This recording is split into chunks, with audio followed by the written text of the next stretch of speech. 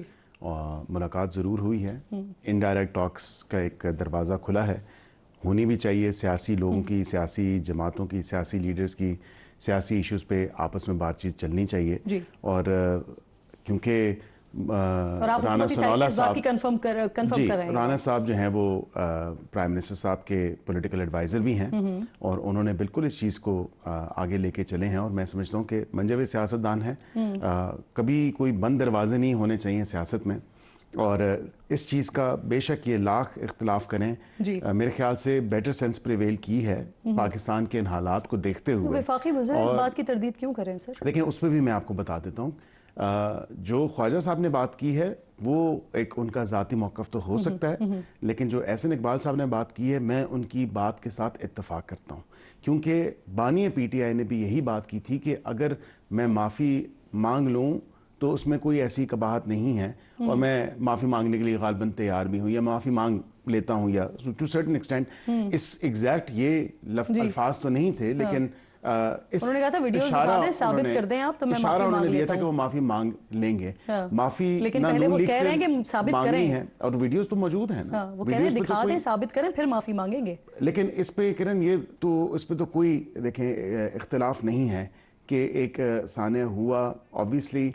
وہ دانستہ طور پہ ہوا یا غیر دانستہ طور پہ ہوا، معافی مانگنے کے لیے وہ کہہ رہے ہیں. جی آپ کہہ رہے ہیں کہ کیونکہ خان صاحب نے بھی یہی بات کی ہے، تو کیا یہ آپ لوگوں کے پاس یہ شرائط ہیں مذاکرات سے پہلے پیشگی طور پہ کہ معافی مانگیں اور اس کے بعد سے پھر دور کا آغاز ہوگا؟ ڈائریکٹ ٹاکس کے لیے تو ضروری ہے. انڈائریکٹ ٹاکس جن کو مینڈیٹ انہوں نے دیا اچکزئی صاحب، اور کیونکہ وہ بھی الوف تھے ساری سچویشن سے کہ 22 کو جلسہ مؤخر کر دیا اور ان کو بھی نہیں بتایا، وہ تو ترنول پہنچ گئے. اب یہ تمام تر چیز کو دیکھتے ہوئے میرے خیال سے بیٹر سینس پریویل کی ہے، اور اچکزئی صاحب کی طرف سے بھی کوشش ہے. اوبیسلی ان کو مینڈیٹ دیا،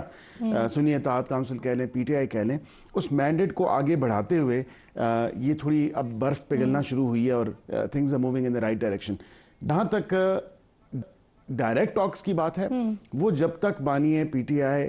9 مئی کی دانستہ یا غیر دانستہ طور پہ جو تمام تر چیز ہوئی 9 مئی کو، افسوسناک واقعہ، اس کی معافی ہم سے نہیں، پیپلز پارٹی سے نہیں، یا کسی دیگر جماعت سے نہیں، اس کی معافی قوم سے مانگنا ضروری ہے. اور قوم سے جب تک معافی نہیں مانگی جائے گی ڈائریکٹ ٹاکس تب تک آغاز نہیں ہو سکے گا. یہ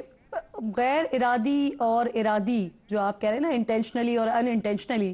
تو اگر وہ ان انٹینشنلی معافی مانگتے ہیں تو اس کو آپ لوگ پھر تسلیم کر لیں گے؟ نہیں، میں نے یہ کہا کہ آپ نے کہا نا ارادی یا غیر ارادی، نہیں، دانستہ طور پہ یا غیر دانستہ طور پہ، ایک ہی مطلب ہے سر. جو مطلب بالکل اس کا ایک ہی ہے. لیکن جو انہوں نے جو 9 مئی کی ایونٹس انفولڈ ہوئیں، جس طرح ایک موب کو جو ہے ایگزیکٹلی میں وہی پوچھ رہا ہوں کہ وہ انٹینشنلی معافی مانگے یا ان انٹینشنلی معافی مانگے تمام معاملات کے لیے. اگر وہ سمجھتے ہیں کہ انٹینشنل تھا تو پھر اس حوالے سے مان لیں، لیکن اگر ان انٹینشنل تھا تو ان انٹینشنل کہہ کے اس کی معافی تو مانگنی پڑے گی.